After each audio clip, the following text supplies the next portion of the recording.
Hebrews chapter 9. Now even the first covenant had regulations for worship and an earthly place of holiness.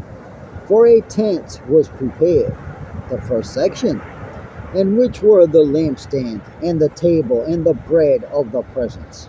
It is called the holy place. Behind the second curtain was a second section called the most holy place, having the golden altar of incense, and the ark of the covenant covered on all sides with gold, in which was a golden urn holding the manna, and Aaron's staff that budded, and the tablets of the covenant. Above it were the cherubim of glory overshadowing the mercy seat. Of these things we cannot speak in detail. These preparations having thus been made, the priests go regularly into the first section, performing their ritual duties, but into the second only the high priest goes, and he but once a year, and not without taking blood, which he offers for himself and for the unintentional sins of the people. By this the Holy Spirit indicates that the way into the holy place is not yet opened, as long as the first section is still standing, which is symbolic for the present age. According to this arrangement, gifts and sacrifice are offered that cannot perfect the conscience of the worshipper, but deal only with food and drink, and various washings, regulations for the body imposed into the time of reformation.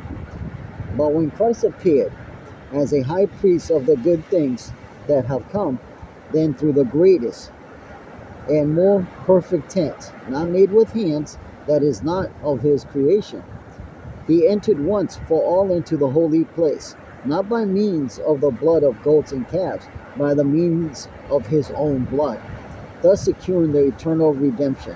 For if the blood of goats and bulls and the sprinkling of defiled persons with the ashes of a heifer sanctify for the purification of the flesh, how much more will the blood of Christ, who through the eternal Spirit offered himself without blemish to God, purify our conscience from dead works to serve the living God?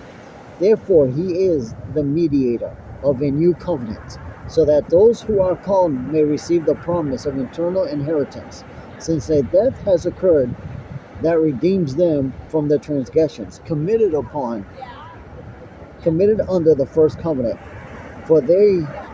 For where a will is involved, the death of the one who made it must be established. For a will takes effect only at death, since it is not in force as long as the one who made it is alive. Therefore, not even the first covenant was inaudible without blood. For when every commandment of the law had been declared by Moses to all the people, he took the blood of calves and goats, and water and scarlet wool, and hyssop, and sprinkled both the book itself and all the people, saying, "This is the blood of the covenant that God commanded for you."